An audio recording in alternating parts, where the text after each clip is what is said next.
Maître Fofana, Oui. cas d'escroquerie, enfin de cybercriminalité, Oui. 40 millions de francs escroqués à cette dame. Oui. Alors déjà, le jeune homme se fait passer pour un acheteur de cacao. Si ce n'est pas le cas, est-ce que là encore c'est une usurpation d'identité? Oui, bien sûr. D'accord. C'est une usurpation d'identité. Ça tombe toujours sous le coup du même article 19. Hein. Vous savez, c'est justement en répression à tous ces genres de pratiques que cette loi, qui était vivement attendue, a vu le jour. Parce que le système de la vie, Eva, ce n'est pas de prendre des raccourcis pour s'enrichir sans cause. Il faut encourager nos jeunes gens au travail. Il n'y a que le travail qui paye. Si vous prenez des raccourcis, ça finira tôt ou tard par vous rattraper. Avant, la cybercriminalité n'étant pas réglementée, le principe du droit pénal, c'est pas d'infraction sans texte, pas d'infraction au-delà des textes. Donc si au départ, certains ont eu le loisir de pouvoir échapper aux mailles parce qu'il n'y avait pas de législation en la matière, mais aujourd'hui, Dieu merci, cette loi est là pour protéger, n'est-ce pas, la population des cybercriminels. Donc, alors là, dans le reportage qu'on a vu, là, il y avait des documents de notaire. Hein. Oui. On imagine que ce sont des faux. Mais bien sûr, ce sont des documents falsifiés parce que aucun notaire digne de ce nom ne peut mettre sur pied une telle arnaque qu'on peut flairer à des kilomètres à la ronde. Bon, il appartient aussi aux citoyens.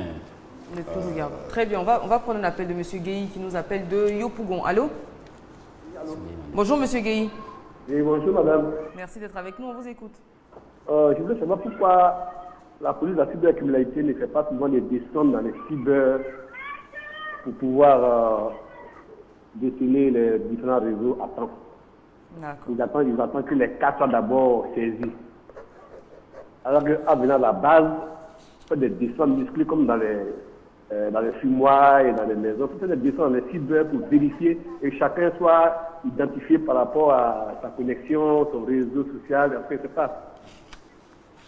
Très bien, merci. Merci beaucoup, M. Gueye. Petite question, est-ce que c'est possible de faire des descentes dans les cybercafés? Oui, justement, parce que la direction de l'intelligence et des traces technologiques, qui est donc une unité spéciale de police destinée à traquer les cybercriminels, l'une de ses missions, n'est-ce pas, c'est de mener des enquêtes toutefois qu'elle est sollicitée. Donc, en général, c'est les victimes qui viennent porter plainte à... C'est dans le cadre d'une enquête qu'il peut faire une descente. Mais est-ce que des contrôles de routine comme ça peuvent s'effectuer dans des cybercafés? Ce n'est pas exclu. D'accord. Ce n'est pas exclu. Ils peuvent le faire, mais je pense que c'est une unité à peine installée. Le temps qu'elle puisse se rouer dans le système, eh bien, elle pourra éventuellement organiser des descentes inopinées sur le terrain pour pouvoir, n'est-ce pas, traquer la cybercriminalité qui, aujourd'hui, il faut le dire, est un grand fléau qui mine notre pays. Tout à fait. Voilà. Et dans le reportage qu'on vient de voir, il y a de nombreux maillons dans la chaîne, notamment ces caissières-là qui autorisaient le jeune homme en question à retirer des sommes d'argent assez importantes avec de faux papiers. Oui. Qu'est-ce qu'elle risque, elle? Oui, justement, en matière d'infraction, il y a l'auteur principal, il y a le co-auteur, il y a le complice. Très bien, on y revient tout de suite, monsieur.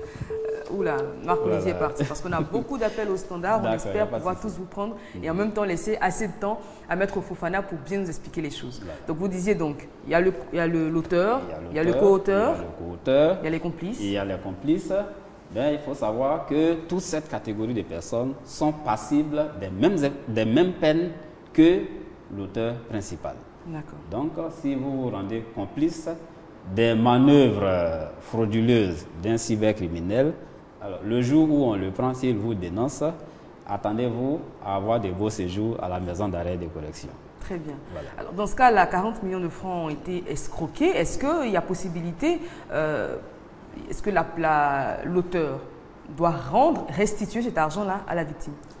Oui, justement. C'est ce que nous disions tout à l'heure. Vous savez qu'en matière de procès pénal, il y a deux actions conjointes qui peuvent se cumuler. Il y a l'action publique qui est menée donc par le parquet, par le procureur de la République, pour protéger la société. Et c'est cette action publique qui aboutit aux peines d'emprisonnement et à l'amende qu'on paie au trésor public pour assurer l'intérêt moral de la société. C'est pour payer sa dette à la société. À la société. D'accord. Maintenant, il y a l'action civile qui appartient à la victime. Il appartient donc à la victime de se présenter à l'audience pour dire « je me constitue partie civile et je demande à être dédommagé à hauteur de telle somme ». Donc, le juge qui a en charge l'affaire va apprécier et puis accorder, n'est-ce pas, le dommage-intérêt correspondant au préjudice subi. Donc, l'action publique n'éteint pas, n'est-ce pas, l'action de la victime. Donc, les deux actions se combinent et elles sont faites concomitamment dans une même décision rendue par le juge le même jour. Très bien. Voilà. Alors, on le sait également, on en parlait la semaine dernière avec le docteur Koulibaly et M. Kofi, que ces jeunes-là sont en général mineurs. Oui. Ils sont très jeunes. Oui. Est-ce que les mêmes sanctions vont s'appliquer? Oui. Pour un mineur de 14 ans, par exemple, Oui. qui seront coupables d'escroquerie, de cybercriminalité, de broutage, qu'est-ce qu'on va faire? Si en droit pénal général, il y a un principe de spécialisation entre les peines en fonction de l'âge du délinquant, je vous l'ai dit que la cybercriminalité, c'est une loi spéciale. Et le spécial dérogeant au principal, ici, il n'y a pas d'exception possible. Il n'y a pas d'exception possible. On reviendra sur ce que ça veut dire exactement. Monsieur Armel, qui nous appelait de Daoukro, est de retour. Allô? Monsieur Armel? Bonjour, madame. Allô? Oui, allô, bonjour, madame. Oui, bonjour, monsieur Armel. Merci d'être avec nous. On vous écoute. Bon, concernant la criminalité de cyber, bon, je crois que c'est pour un enfant de 18 ans, on peut aller comment on appelle ça, à la banque pour aller retirer des petites sommes. Bon, tout ça là, on doit voir la route là, pour ne pas les laisser. Je ne sais pas comment on va expliquer ça, quoi. Pour vous, il y a des complicités internes? Vous dites? À votre avis, il y a des complicités internes? Il y a des personnes au sein de ces banques-là qui facilitent les choses à ces brouteurs? Je pense que la connexion est mauvaise. Merci en tout cas. Vous essayez de rappeler, monsieur Armel de Daoukro. Alors, vous disiez donc que le spécifique prenant le pas sur le général. Oui. On sait qu'on en a parlé avec vous, hein, des peines des mineurs. Voilà. Il y a des peines spécifiques pour les cybercriminels mineurs. Non. Je disais que... Pour que je comprenne tout le monde. Voilà. On va y aller Nous avons déjà parlé de la minorité ici en droit pénal général. Où nous avons fait la distinction entre les mineurs de 10 ans, les mineurs de 13 ans, les mineurs de 18 ans, les uns bénéficiant de l'excuse absolutoire, les autres de l'excuse atténuante et le troisième groupe, n'est-ce pas, qui bénéficiait d'une réduction sensible des peines. Ça, c'est dans le cadre du droit pénal général. Mais la loi sur la cybercriminalité, c'est une loi spéciale pour gérer uniquement la matière de la cybercriminalité. Eh bien, cette loi-là n'a pas prévu des distinctions entre l'âge, n'est-ce pas, du délinquant. D'accord. Donc, quel que soit l'âge du délinquant, logiquement, la loi devrait pouvoir s'appliquer dans toute sa rigueur. Pour bien comprendre, un brouteur de 13 ans sera logé à la même enseigne qu'un brouteur de 35 ans ou de 40 ans. Oui. Très bien, parce que on regarde beaucoup de reportages, des choses comme ça, et on nous a fait comprendre que des brouteurs plus jeunes étaient utilisés justement pour pouvoir se soustraire à la rigueur de la loi. Et là, vous nous dites, pardon, que ce n'est pas le cas et ça nous rassure. Et puis, même en droit pénal général, quiconque se sert d'un être pénalement responsable, pénalement irresponsable pour commettre une infraction,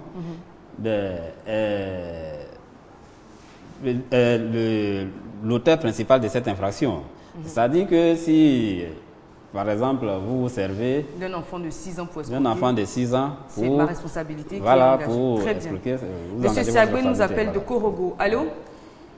Allô? Bonjour, monsieur Siagwe.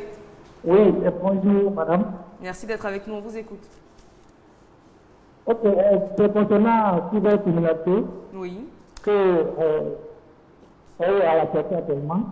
Oui. Bon, je vous dis que c'est un peu compliqué de tout le monde, hein, puisque vraiment, une personne pour aller retirer à la banque, la personne va une fois, 2 fois, et puis il réussit à retirer. Et quand les gens sont retirés, il y a des pourcentages qui sont donnés ici à des personnes. Donc, ça veut dire que monsieur Siagwe, on vous entend très mal. Est-ce que vous pouvez reprendre votre intervention? Ça doit devenir très important. Parce que aussi, il y a des Bruxelles même qui vont s'asseoir quelque part. Allô? Allô, monsieur Siagwe? Oui, il y a des Bruxelles même qui vous vont pouvez s'asseoir reprendre, on ne quelque vous part à entend l'air pas du libre. tout. Ça, c'est pas dans la cybercriminalité. Allô? D'accord. Hélas. Hélas, il est parti parce que son... Hélas, je dis hélas parce que son intervention me paraissait très intéressante. On espère que d'ici la fin de cette émission, dans 9 minutes environ, M. Siagwe aura le temps de rappeler. On va regarder ce dernier reportage-là où on parle carrément de crime, parce qu'on en a parlé encore une fois sur le plateau la semaine dernière. Il y a beaucoup de choses mystiques qui sont associées à la pratique du broutage. Et là, il y a eu ce cas malheureux qui a eu lieu à Beaunois, où un enfant de 5 ans a été malheureusement assassiné par un jeune de 18 ans. On regarde et puis on en parle juste après. Toute la ville de Beaunois est sous le choc. Un crime horrible a été perpétré dans la localité située à une quarantaine de kilomètres d'Abidjan. Le reste du corps d'un écolier âgé de 5 ans éventré. Ses boyaux enlevés, de même que le sexe sectionné dans la soirée. Retour sur les faits. Boni Evra, âgé de 18 ans, rencontre le petit Sharon à qui il demande de l'accompagner. Le gamin, le connaissant, n'hésite pas à le suivre. Après une trentaine de minutes de marche, les deux se retrouvent dans le parc de Mplesoué dans la périphérie de Beaunois. Une fois dans ces lieux, Boni Evra s'éloigne de plus en plus avec le petit Sharon. Chemin faisant, il reste légèrement derrière lui et l'assomme d'un violent coup à la tête avant de le ligoter et de lui mettre une bande sur la bouche. Boni Evra cache ensuite le corps de Sharon dans un champ de manioc où il le laisse toute la nuit. Le lendemain, il décide de passer à une autre phase. Avant le lever du soleil, Boni Evra retourne sur les lieux. Muni d'un couteau et d'une paire de ciseaux, il éventre le gamin avant de lui extraire les organes, sans oublier de boire un peu de son sang. Arrivé en bouche, c'est ça, il n'est pas attaché. Il a attrapé son cou, qu'il ne peut pas pleurer. C'est ça, il a pris couteau, il a piqué, il a pris ciseaux, il avait des tessins. Il a tué sa paroi, même bouteille. Si toi-même, tu as lancé une lettre pour travailler, tu n'as pas trouvé l'argent vide, là tu dois attacher le blanc. Là où il a causé, là où il a tombé d'accord, il va t'amener l'argent. En arrivant dans sa plantation, le propriétaire aperçoit un sac à moitié plein. Sur le champ, il alerte les populations et les autorités policières. Aux environs de 8 heures, j'étais arrivé dans ma bananeraie et j'ai vu un jeune homme qui était assis à côté d'un sac. Et il s'est mis à courir. Quand j'ai regardé, le sac même était ouvert. Voilà l'enfant de 5 ans, joli garçon qui est dans le sac. J'ai dit, mais celui-là, c'est un assassin. J'ai commencé à crier. Dans la cour qu'habitent les parents du gamin, l'ambiance est insoutenable. Les populations défilent pour apporter soutien et réconfort à la famille. Les yeux rougis par les larmes, la mère de la victime ne trouve pas les mots pour exprimer son désespoir. C'est l'oncle de la victime qui trouve la force de nous parler. Ce que nous souhaitons, que la justice soit rendue. La mère du meurtrier ne s'explique pas l'acte posé par son fils. Il a conseillé qu'il s'est fatigué. Ce qu'il a fait la femme là. Oui, c'est le médecin qui a fait.